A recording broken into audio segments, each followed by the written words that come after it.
That's, anyway, thank you for all of you coming. We've got quite a diverse group of presentations here today, dealing with some of the issues that we're having in the Northwest concerning our rural communities, in particular many of our tribal communities. So we're going to be starting out with Adam Larson, who is from the Federal Highway Administration. He's in the tribal offices down in Vancouver, Washington.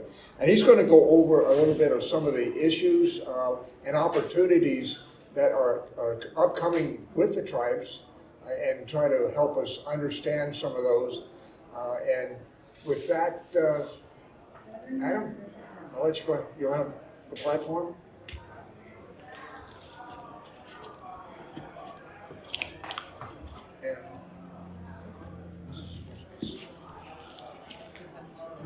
Oh, okay. Can you hear me? Yes. Okay.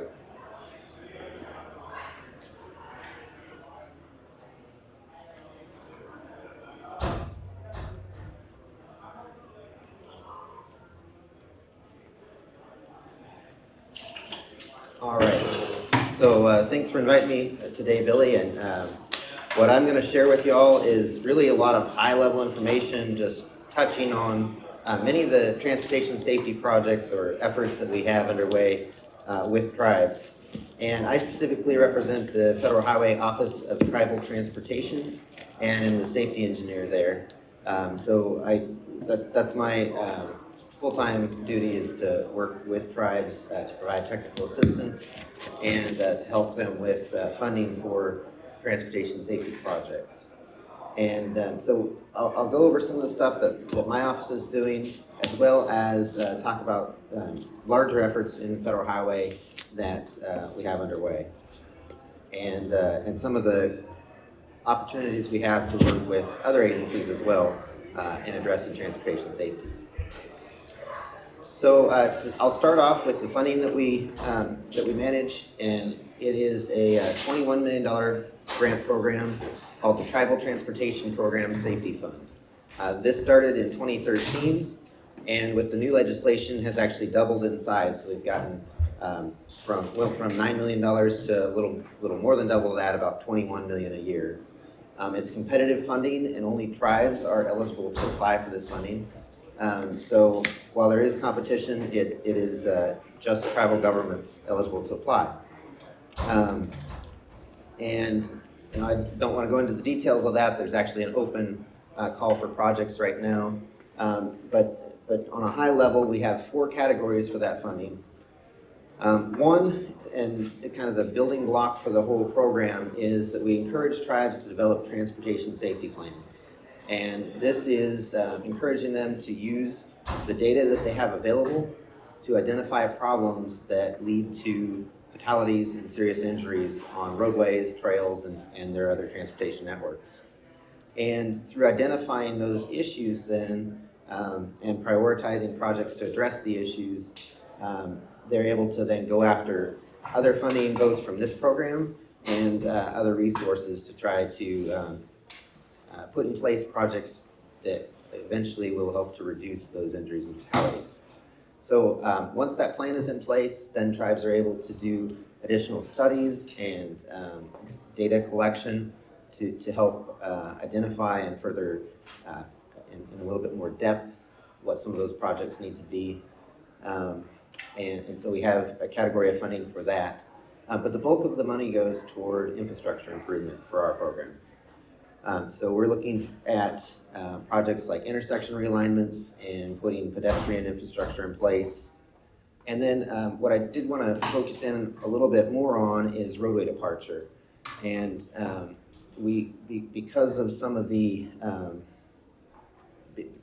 of looking at the projects that we've been funding, we identified the need to focus in a little bit on roadway departure.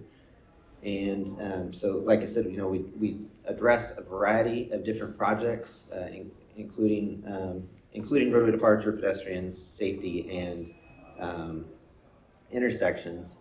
But when we looked at kind of where the money was going compared to where the fatalities were happening, we saw that we're only putting about 12% of the money toward roadway departure, when 2 out of every 3 fatalities in tribal areas are roadway departure related. And again, we created this new category to try to deploy more of the low-cost improvements that can help address roadway departure. And so the things you see on this page here is signage, delineation, rumble strips, striping, and a clear roadside that is more friendly to an errant vehicle and doesn't cause such a severe crash. Those are the things we're trying to prioritize by adding this additional category to our safety fund. Through doing that, have put more attention on that problem where there's a significant amount of the fatalities happening.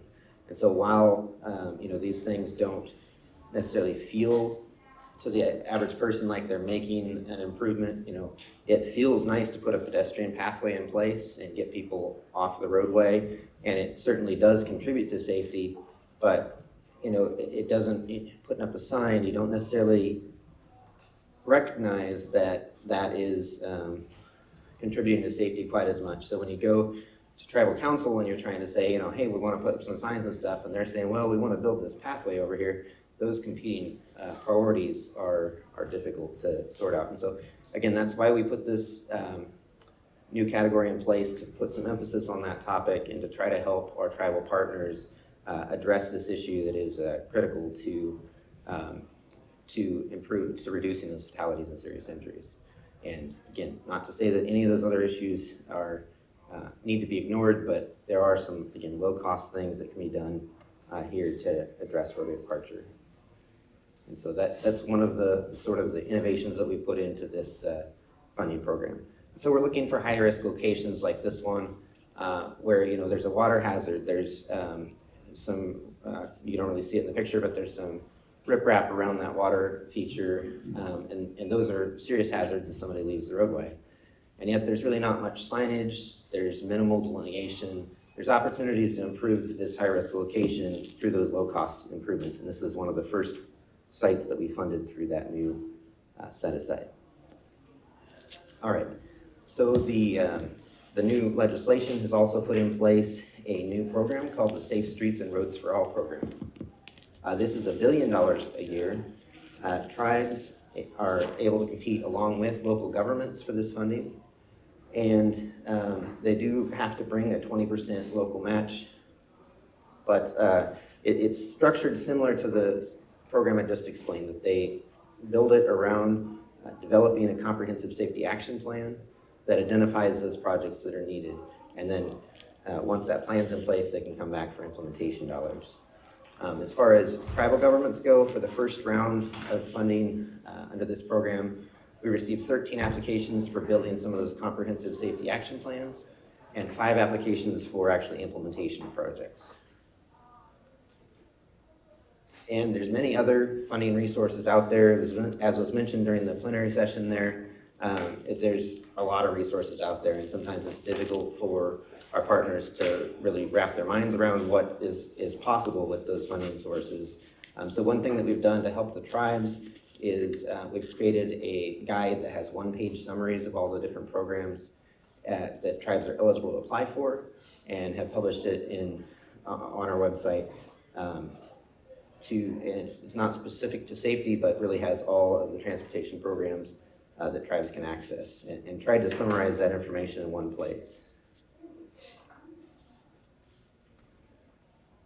Okay, so moving on from funding, we also are trying to pull together all the different federal partners along with tribes to address transportation safety topics at kind of a national level.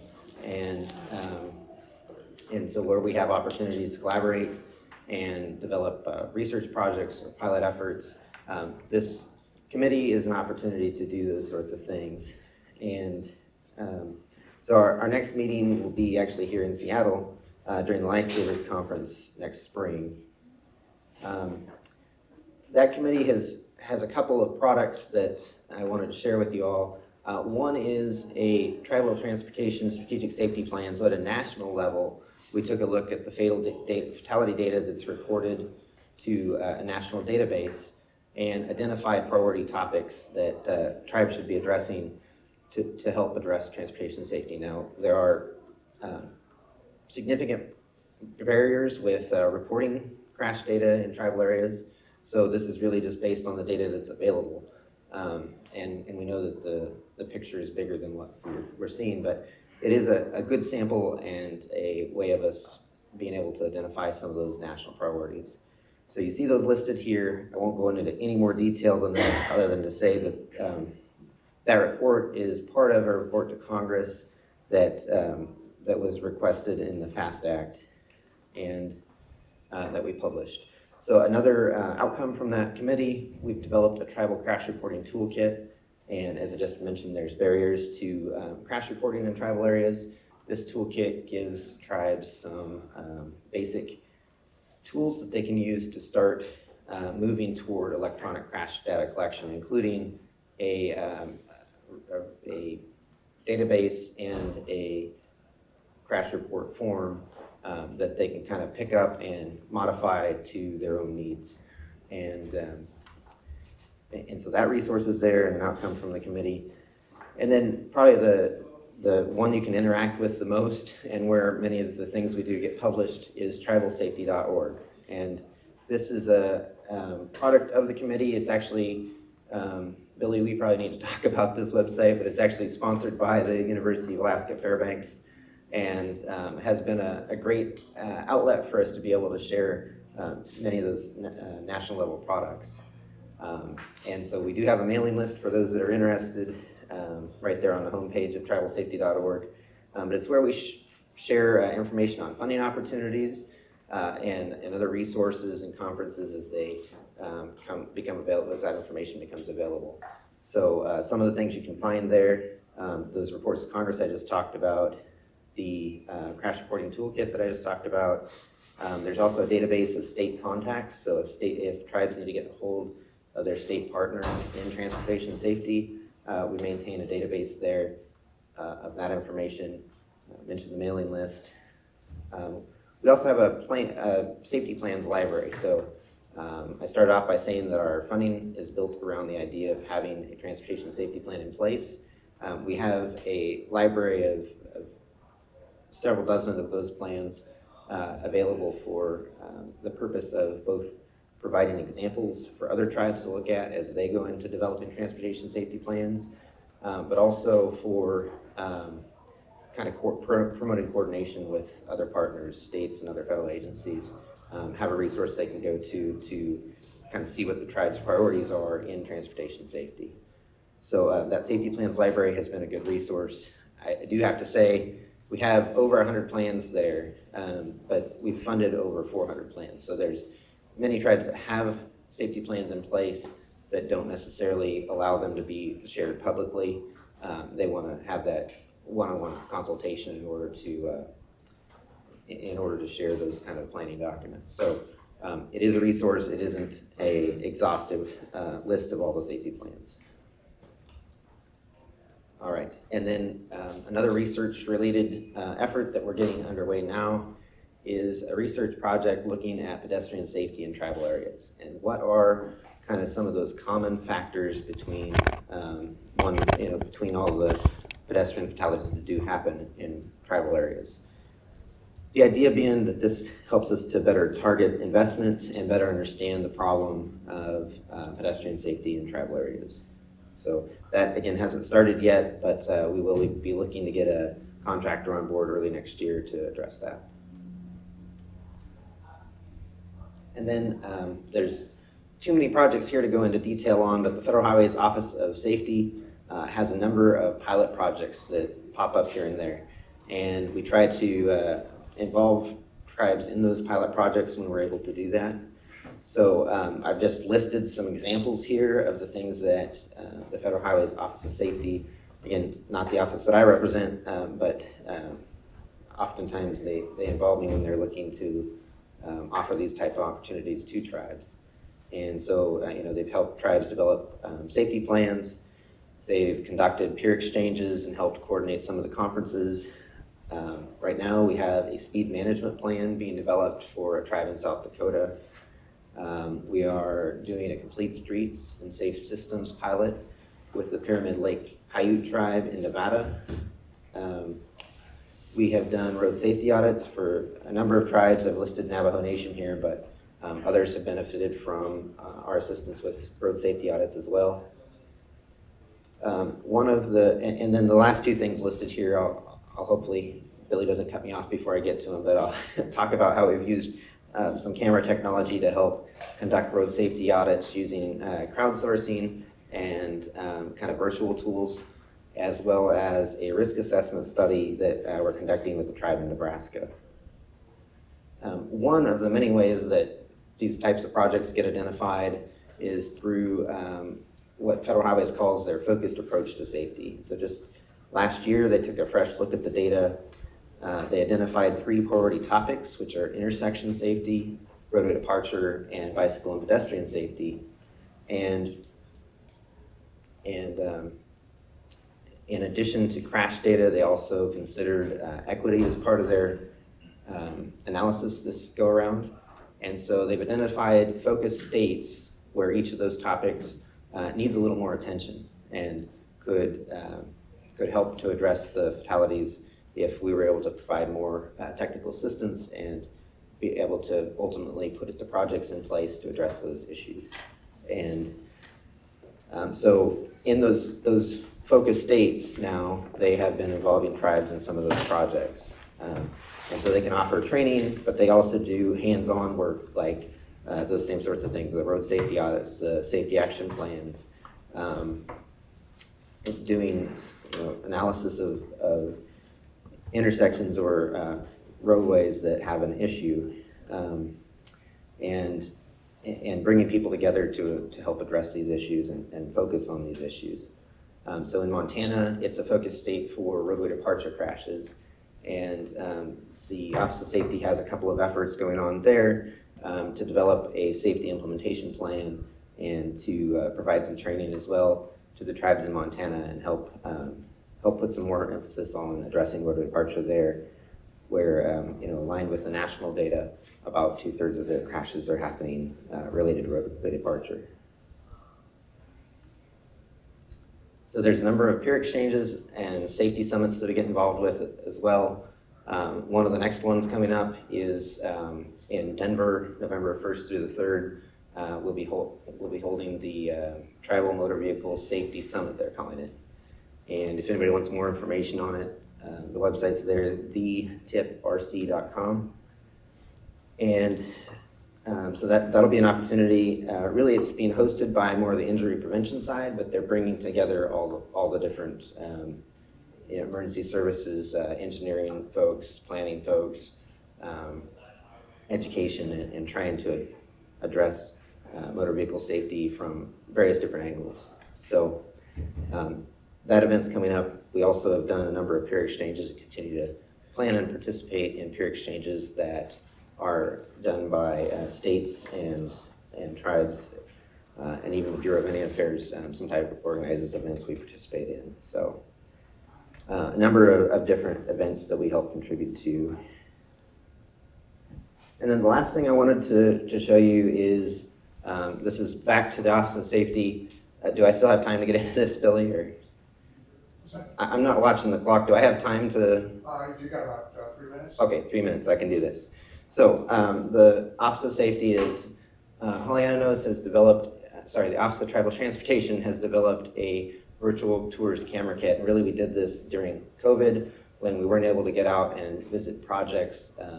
This camera gave us a way to say, okay, we're gonna send you a camera. Can you put it on your vehicle?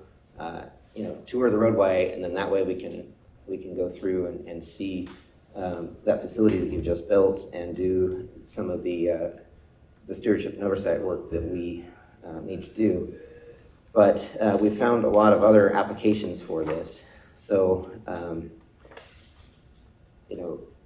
there's Hollyana. So we've been able to ship the camera to tribes, have them capture their road projects, and send the kit back to us where we can process that data and make it available to whatever teams need it. But some of the examples of how we've done that, we've tried to bring timely technical assistance through the cameras, and the picture that's shown here is actually a roundabout that was built And since we went out and captured this video, we were able to share it with our expert who deals with roundabouts every day, and she provided some feedback to the tribe that they're going to use to implement changes in their future designs of similar projects. And so that person probably never would have been able to go out and see this project, but by having the video, we were able to bring them to the project.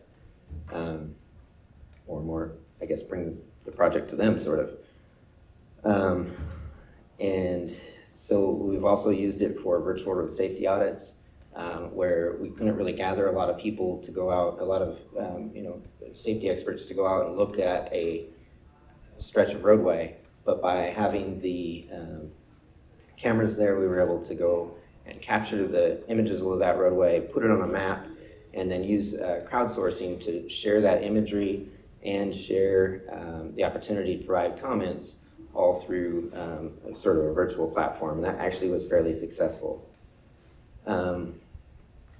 We've seen tribes actually create tours, virtual tours of their project to share in their grant applications and be able to bring those grant reviewers there to see the problem.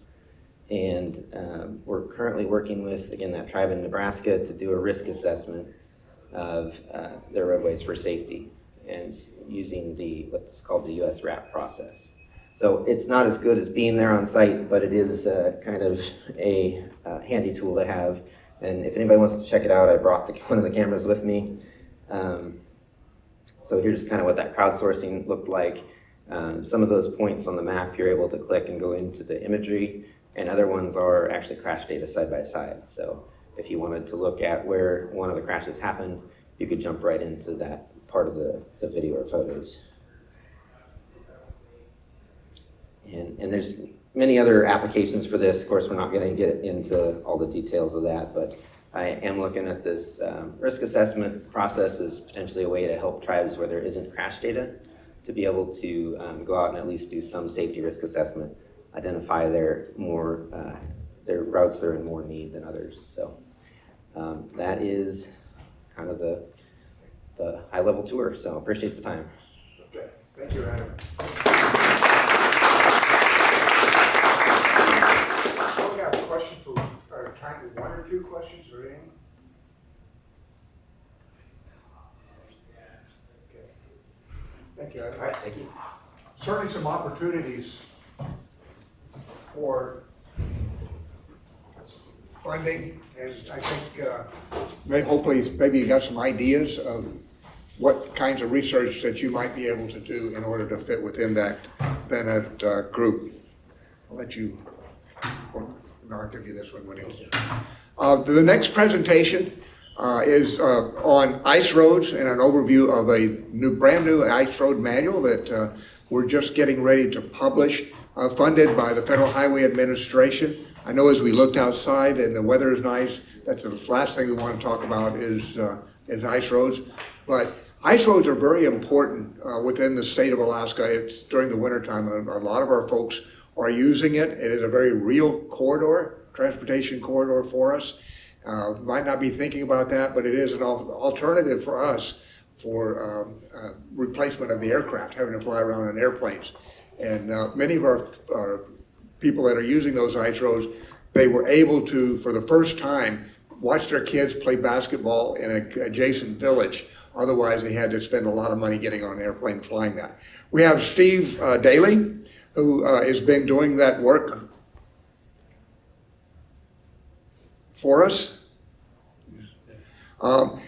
He's out of New Hampshire. He retired from Corel, Cold Regions Research Engineering Laboratory, which is part of the U.S.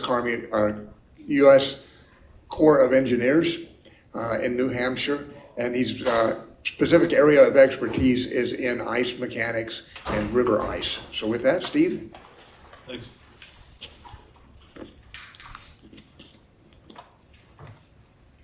Thanks, Billy.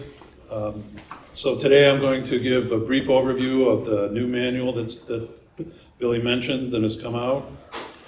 It's titled Design and Operation of Ice Roads. It's a new manual. It was developed by the University of Alaska at Fairbanks Institute of Northern Engineering And we have a number of authors, and it was funded by the FHWA and the Western Land Division.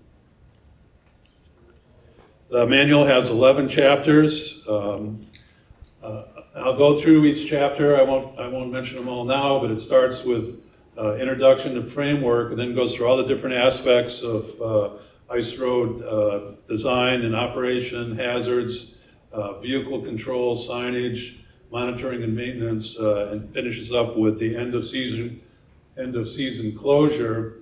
We also have a chapter on uncrewed aircraft systems, UAS, which is a new tool to use to monitor and keep track of conditions on ice roads.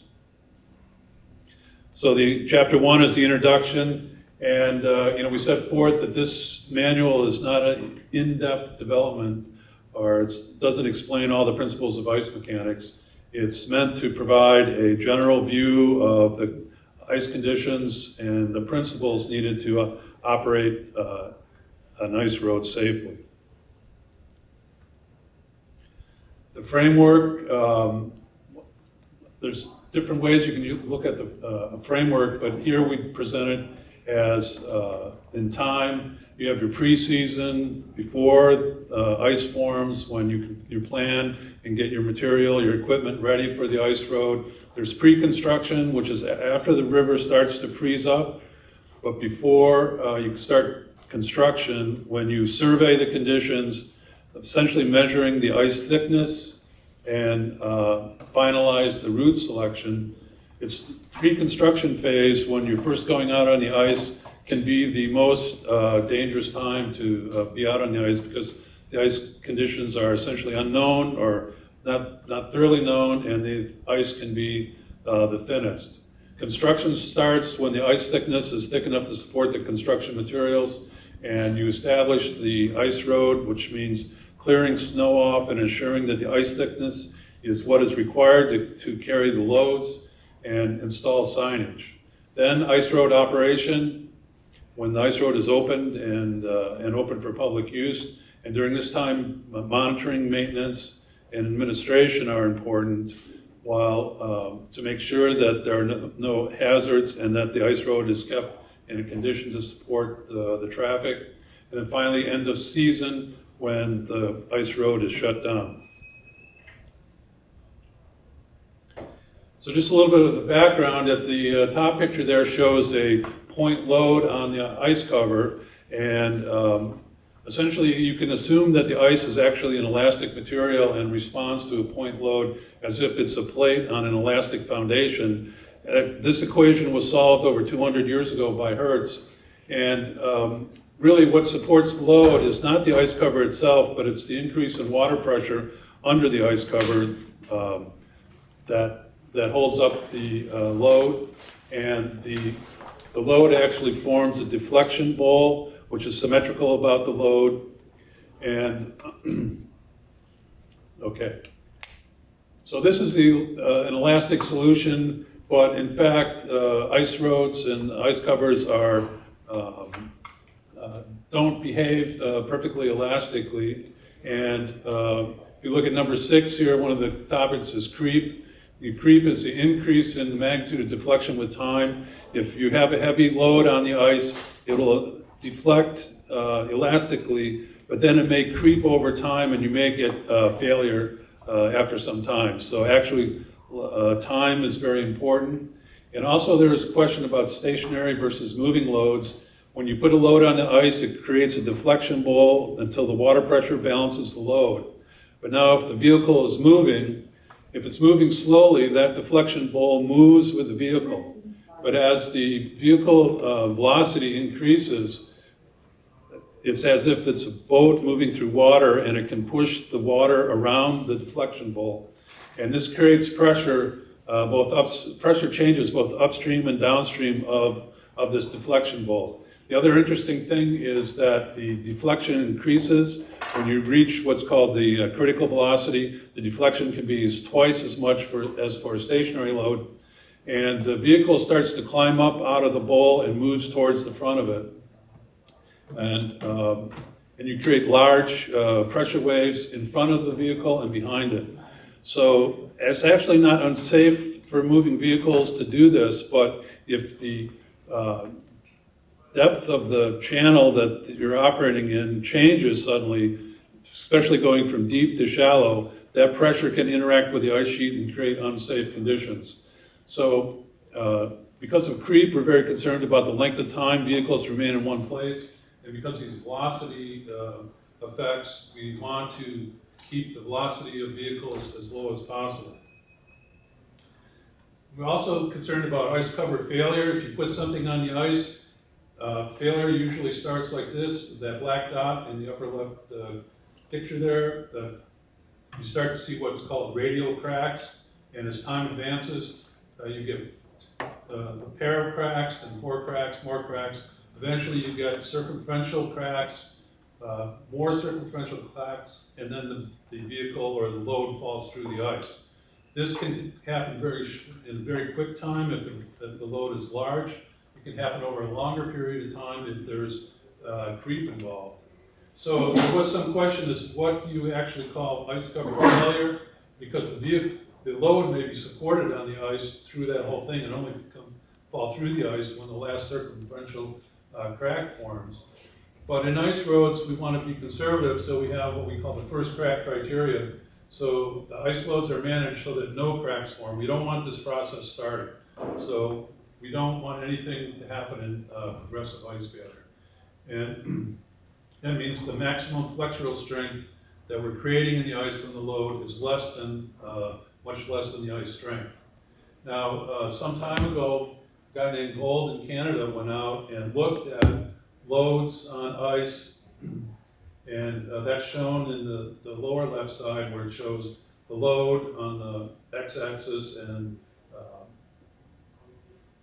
the ice cover thickness on the y-axis, and he looked at all these loads that were actually carried safely by the ice, and he came up with Gold's formula, which is actually based on a complete analysis, a 3-dimensional analysis of the stresses in the ice cover, but simplified for this. So in Gold's formula, it says load is equal to A, which is a risk factor, times the ice thickness squared. And that's Gold's formula. And based on data from Canada and other places, the A level is, can be selected. So essentially the operators of the ice road will determine, will select the A level that they're going to allow on the road. If it's like 50, the risk level is low, or 50 or less, 57 tolerable, and all the way up to 85 is substantial. So essentially by selecting the A level, you're going to select the risk level for your road, which then in turn is going to determine how you monitor the road and how you maintain it. Okay, it's also important that of the ice types, on the left there are 2 examples of different types of ice that are taken in cross-polarized images that show the each individual ice crystal. The top is fine-grained ice, which is frazzle ice, which is a type of ice formed in turbulent water, so it's formed in rivers or in lakes when the wind is blowing. And underneath that is what we call columnar ice, which is ice that's grown essentially in lakes and reservoirs where there's no current, and there the crystals form as in long columns. That's also known as blue or black ice. Both fine-grained ice and columnar ice are very strong ice, so that's the type of ice you're looking for in an ice road. Now another type of ice that's very common is white ice or snow ice. So if you have snow on top of the ice cover, the snow can depress, the weight of the snow can depress the ice cover, which will then flood and freeze, and you'll end up with this white ice because of all the air pockets that are in the ice. It's the air that makes it look white. And there's some controversy over what the strength of white ice is. So generally we recommend that the ice cover be cleared and that so you don't have white ice. In different provinces of Canada, they give either half the thickness or the entire thickness credit for white ice. And you also have excluded ice types that you can't include in the ice thickness calculation, like incompletely frozen slush ice, ice layers that are not completely bonded to an additional layer, and any ice that has wet cracks. Okay, the hazards for ice roads.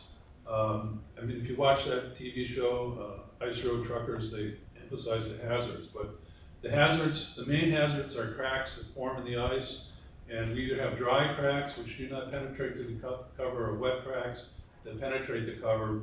And there's a number of causes of cracks.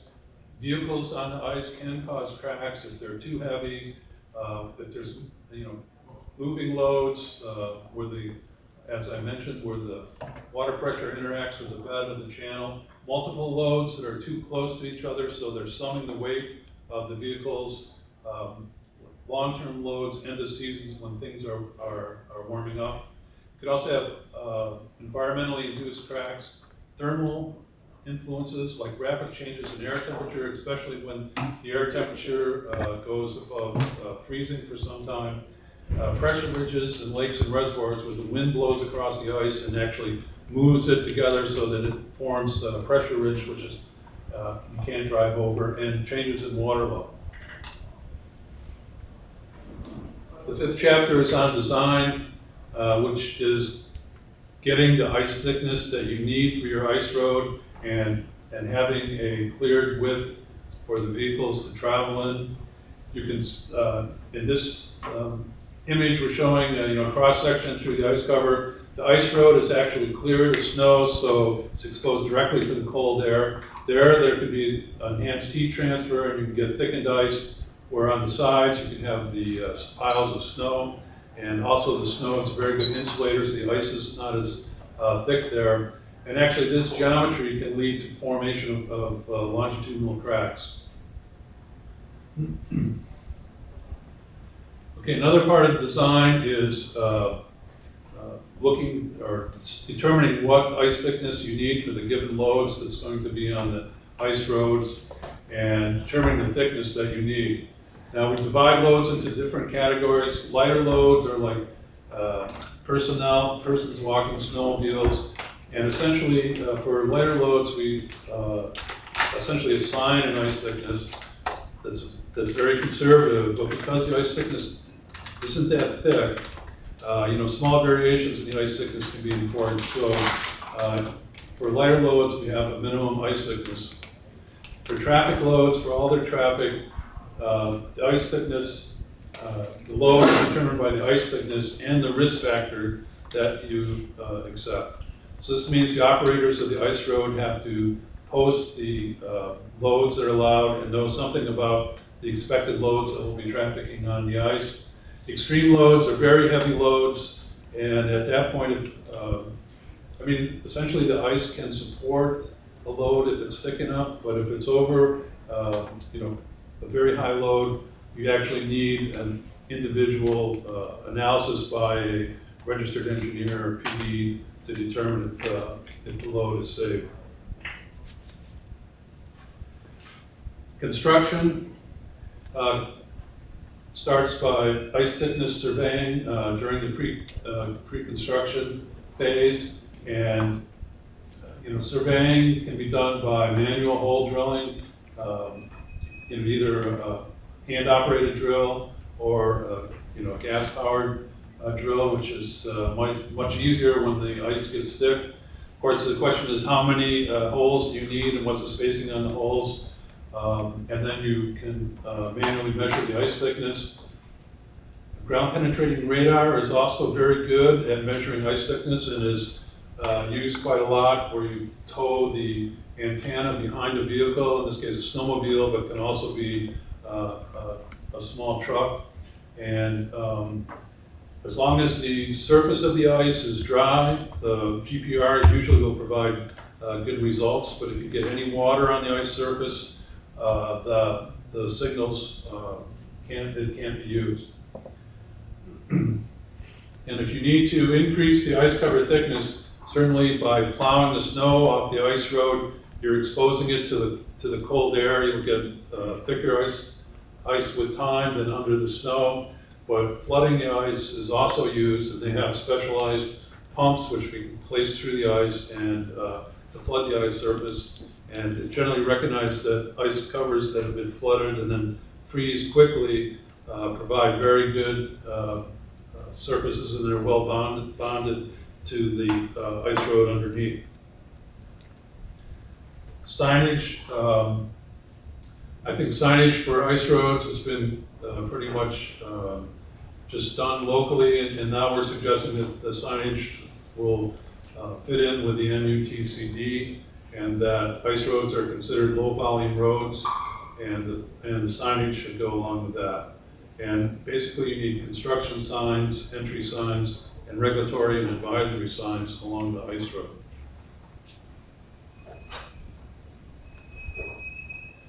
Vehicle control, essentially, we don't want the vehicles to go that fast. Now, if it's a very light vehicle, the ice is very thick, it's probably okay, but any loaded vehicle should really follow maximum speed limits, and they're set quite low. 15 miles per hour is a kind of average speed on an ice road. If the vehicle's operating 2 times a minute ice thickness, you can go up to 25. But when you're in condition where you're coming close to shore to an access point or going on the ice, then we know we're changing from deep water to shallow water, and we want to be quite conservative in speeds. So speed limits are set at 5 miles an hour for accessing the ice, also meeting oncoming vehicles, passing work crews, and GPR profiling. We want vehicles to stay a minimum distance apart, because if the deflection bowl from one vehicle comes in, overlaps another vehicle's deflection bowl, it's linear and they're essentially additive, so you'll get twice the deflection. So we would like the vehicles to stay apart so that their deflection bowls don't sum up. And stationary loads, okay, if you have a stationary load, we're very worried about creep. So stopping or parking of loaded trucks on the ice is always prohibited. So breakdown of vehicles on ice roads or accidents, can be quite worrisome. How am I doing? We can start wrapping up. Okay. Almost done here. Monitoring and maintenance. So in the top table on the monitoring program, we have the risk factor A and the monitoring program that you need to set. So if it's below a value of 50, you need to take a visual inspection at least once every 3 days, manual measurements of ice thickness every 10 to 14 days. When you go up to substantial, you need to monitor the ice cover every day and have a daily program of ice measurements. Same thing with the maintenance program, it depends on your risk factor. Okay. End of season closure. There's 3 factors that affect the integrity of the ice cover. You have surface degradation, which is shown in this picture, where the surface actually gets soft and starts melting. This could be because of sunshine. And it's difficult for vehicles to get traction during that time. You can also get internal melting because sunlight can penetrate and cause melting internally, even if there's no change in the thickness, and also thinning, where the top and bottom of the ice, the top gets melted away, and the same with the bottom. Here in the picture here, we show columnar ice crystals. There's been internal melting from sunlight, and you can see the ice cover breaks apart as individual crystals. So this shows you that ice covers can look like they're okay, but because of internal melting, the crystals are starting to debond, and then if something happens and the ice starts moving, they can fall apart into individual crystals very quickly. We have a series of closing procedures that call for increased monitoring near the end of the season. When is closing required? It's when the operators lose confidence in the integrity of the ice cover. When closing access, signs, barriers, barricades, media announcements, and then finally the signage should be removed. And then the last chapter is on uncrewed aircraft systems, which are essentially using drones to monitor the ice cover. This is a new approach. This really hasn't been used before in ice roads, but it seems to be an area in which there's a lot of promise. Okay, that's the end of my talk. And then coming up, November 8th and 9th in Bethel, Alaska, there's going to be an ice road symposium that's going to go over this manual and meet with people in Alaska who are interested in ice roads. I invite everybody to come to that who's interested. Thank you. Thanks, Steve.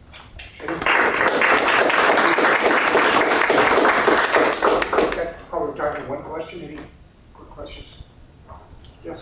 You mentioned the sort of probability of ice collapsing. So is it not like a traditional building material with known characteristics given desired strength?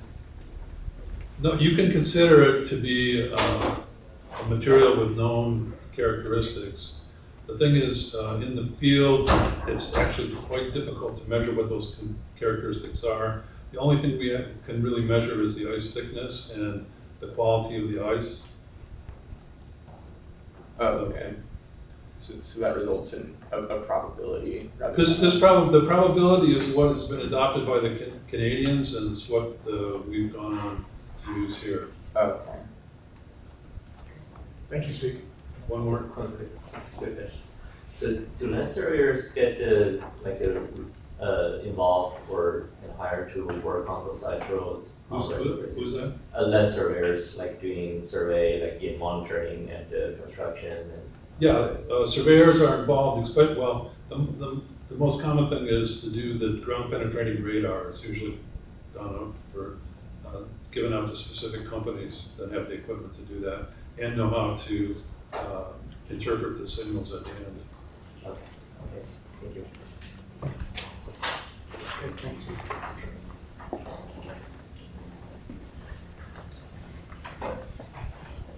Okay, we're going to shift gears a little bit and talk a little bit more about data collection and how data are used in order to make decisions. We have Hollyana Littlebull, who will be talking to us. She's from the Yakima Nation. University of Washington has been working with Hollyana and many of the people at Yakima and understanding the needs for data. And as Adam said a little bit earlier, there's a lot of data that's being required for some of the projects that are upcoming. And this is the Yakima Nation and University of Washington approach of trying to address those needs. Plan? There's the mic.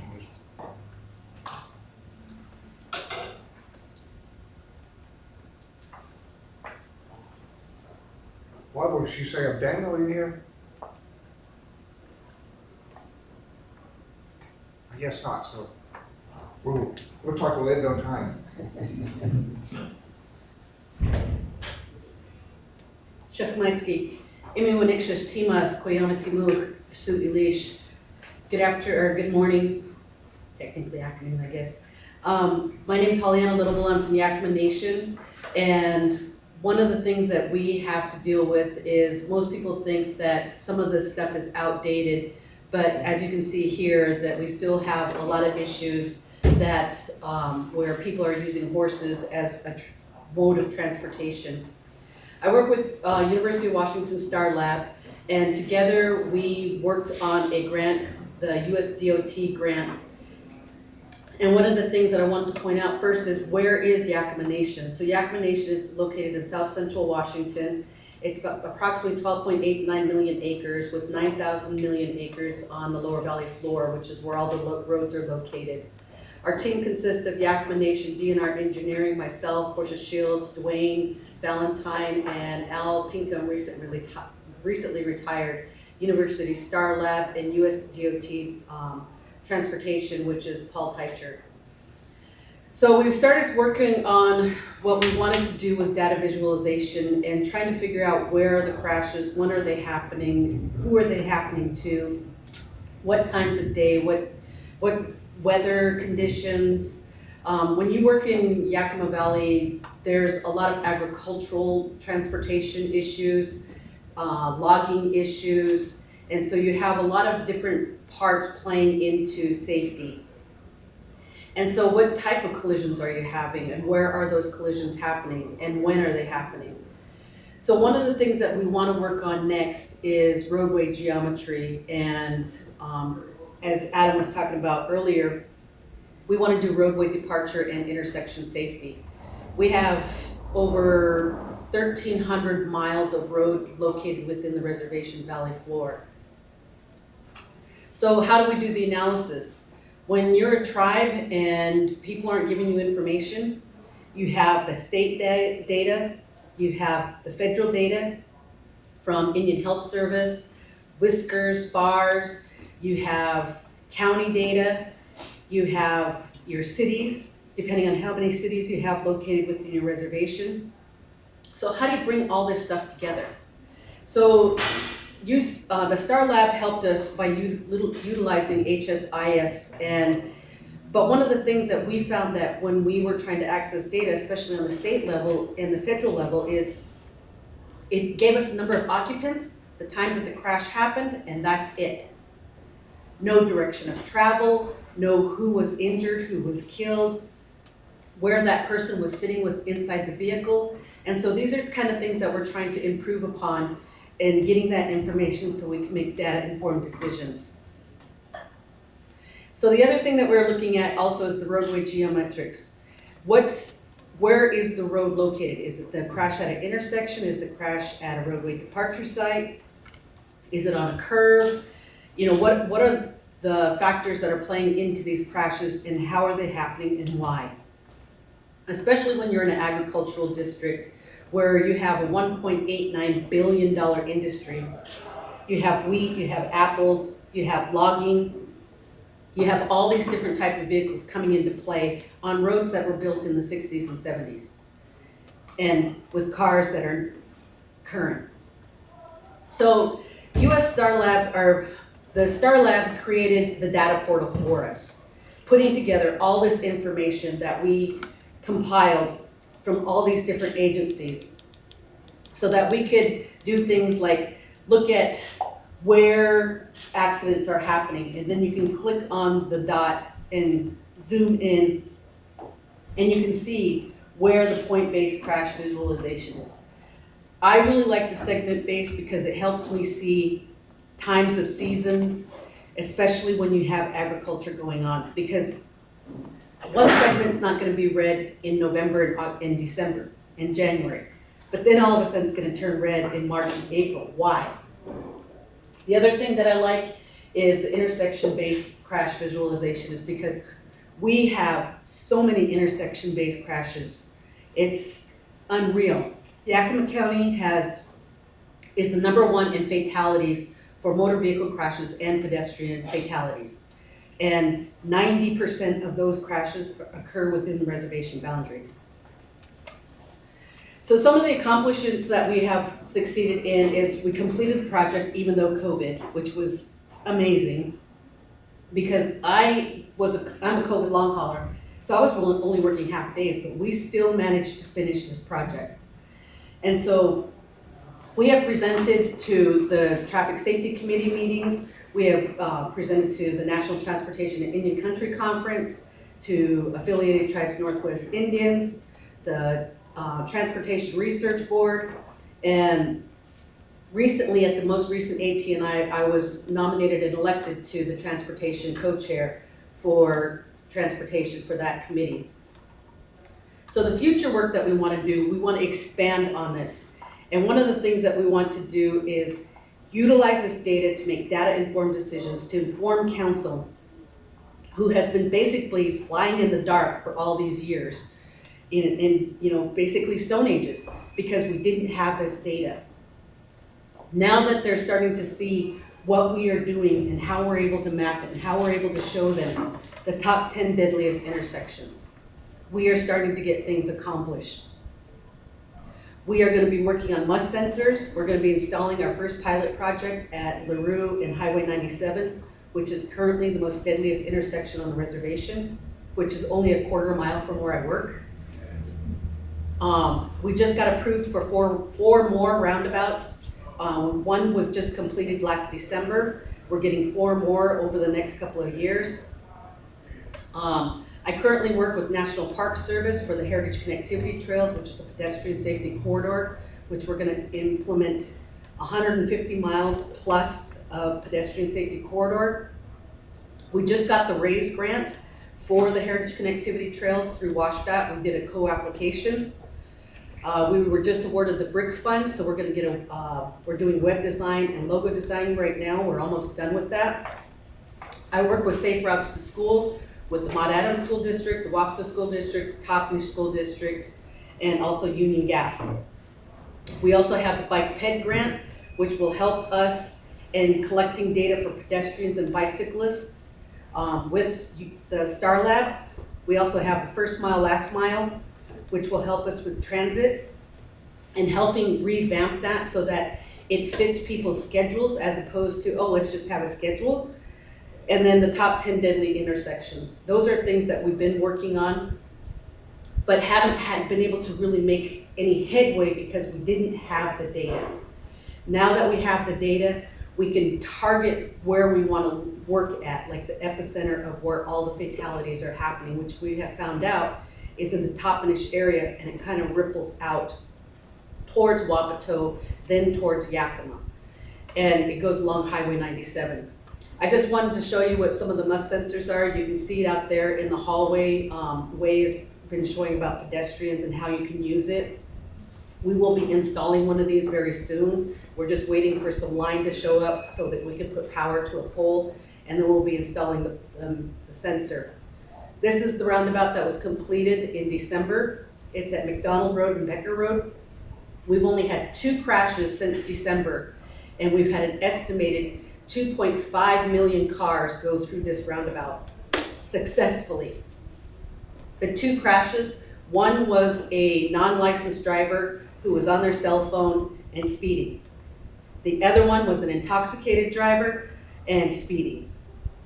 They are the 2 that crashed at this intersection, but they did not get serious injuries, and they did not die, and they did not kill anybody, more importantly. This is just an example of the Pato route that we have. In between Toppenish and Wapato, where you can see where most of the dots are here on the right-hand side. And at the very end of this rectangle is White Swan. That's approximately 22 miles in between that distance there. And then in between Toppenish and then going up and towards the left, that's Wapato. That's approximately 7.5 miles.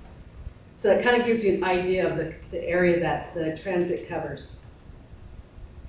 The other thing that we're working on, and Yakima Nation is heading up as far for the tribes go in the eastern Washington area, is we are addressing passenger rail service. We were promised in the treaty passenger rail service for as long as the railroad goes through the reservation. There has not been passenger rail service since 1980. I'm heading up this project and have been working with Tribal Council, and we are trying to re-implement passenger rail service for Eastern Washington, but not just for Yakima Nation. We want the Stampede Pass route reopened, which would go from Spokane, Washington to Pasco, to Toppenish, and then to Yakima, Ellensburg, and then across the Cascades.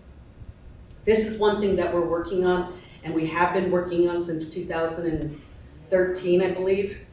So I've been working on this project for quite a while, and we're finally making some headway. We met with Orlando Teller at the National Transportation and Indian Country Conference and a bunch of his staff. Let's just say that their chief counsel kind of freaked out when I told her that it was a treaty obligation and promise, and so they're working with us now, and they're no longer fighting me. So this is my highlight of the day for like the last month, because I'm finally making some headway on this, and council is really excited that they've actually had a conversation with Orlando Teller. And so this is something that I'm thinking is going to do really well, not only for Yakima Nation, but for Eastern Washington. And so I put not only just my number up there, but Dr. Wang, who I work with, Wei Sun, who I work with from AYSUN, Sam, who's been a great help with us as well, and then our newest member, Dennis, because I can't say his name yet. I'm still practicing that one. But I just wanted to make sure that you had all of our contact information, because As far as tribes go, I think this is gonna be a leading project for other tribes to get involved with. And not just tribes, but cities and rural areas especially, to work with UW Star Lab. Thank you.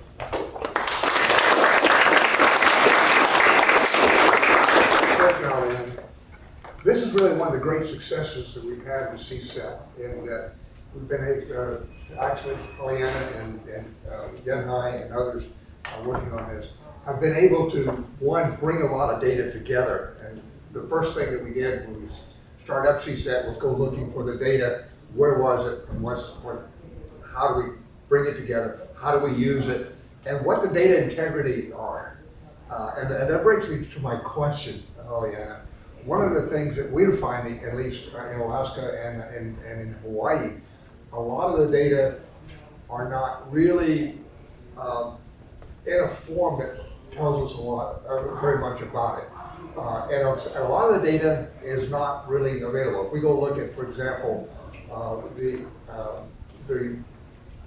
crash registries versus the injury registries at the hospital, they don't correlate in any respect. So the question that I've got is, as you look at these data sources, did you run into, how many problems did you run into about getting the data correlated and making sense? Did you find a lot of discrepancies, or they were more or less correlated? There are a lot of holes, because when you live in rural America and you think about what is the response time, when you only have 2 tribal officers on and they're covering, 35 by 50 square miles, that's a lot of territory to cover as a police officer. I'm a former police officer, so I know exactly what a headache that is. You get called to a crash, you get there, there's a car there, and there's nobody there. That's one hole.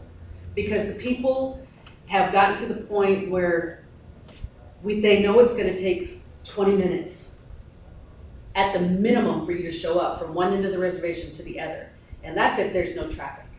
And that's if there's no weather, no fog, no snow, no ice, no hot trucks. You're not in the middle of agricultural season, getting stuck behind a tractor that's going 15 miles an hour down the road, and you have traffic coming and you can't get there.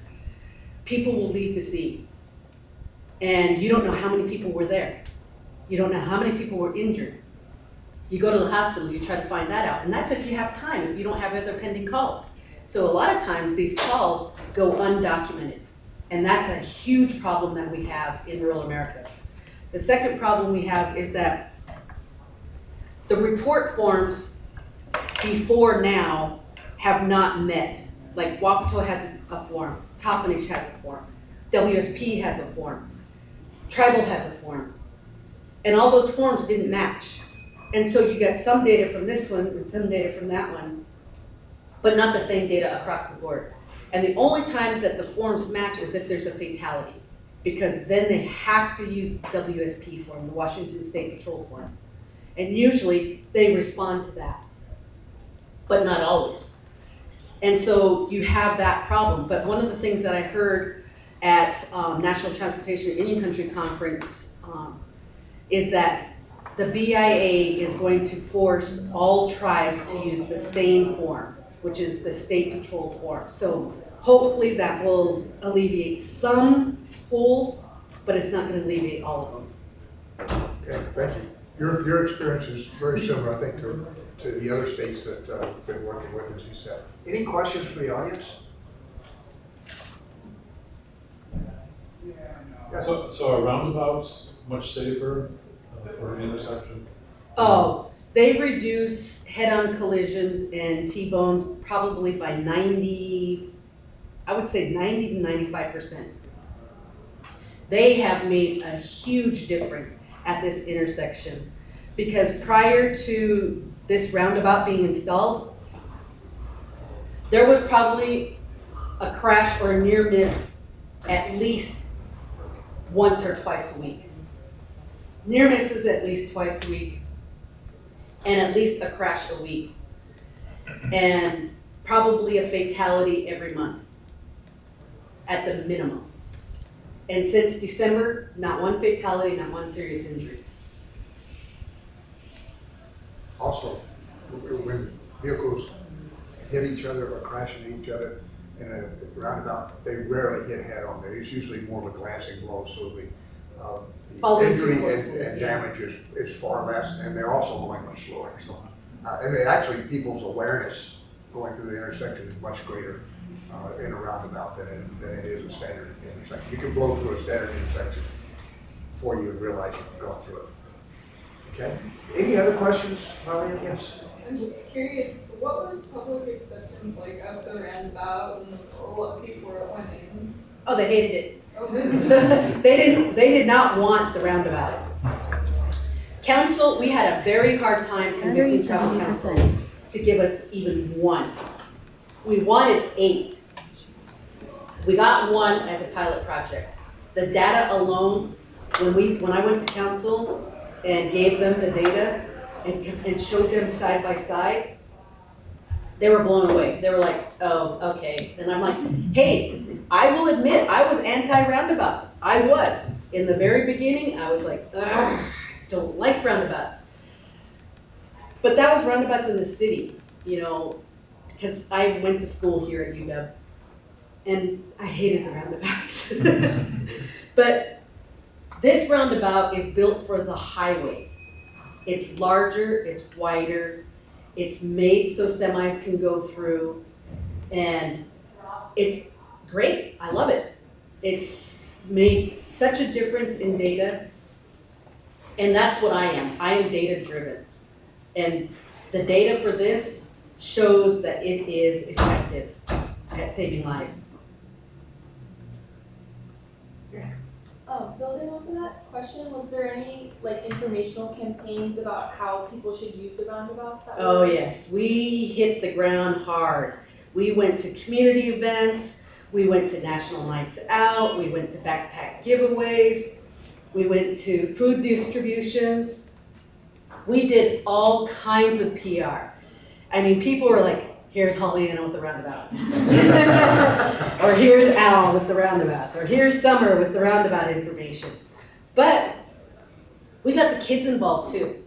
And that's where we won. We won by talking to the kids. Summer had these boxes made to look like cars, and she taught them how to go through a little teeny tiny roundabout. And then they would go back. You're doing it wrong, Mom. You're supposed to go like this. You're supposed to yield to oncoming traffic. And it was great. It worked out awesome. So if you're gonna do something like this where your public's not really in, hit the kids. The kids are awesome. They won this for us, and they won the next 4 roundabouts for us too, because we educated them. If you ever want to influence society, teach the 5-year-old. Got time for about one more question. Okay, well, thank all of you for being here. Thank you, Pollyanna. Thanks to Steve and Adam for being with us. They'll be around, all 3 of them, so if you think of any questions, please feel free to reach over, grab them, and talk to them a little bit about what their work. Hopefully we've given you some ideas, maybe for you students, about what you might want to work on for your research, and some ideas how you might be able to apply that. The next phase, I'm told that we want to usher you back into the auditorium. There's a special award program starting at exactly noon o'clock, and we will go through that, and then we will have lunch available for you. So if we can move you in that direction. Thank you.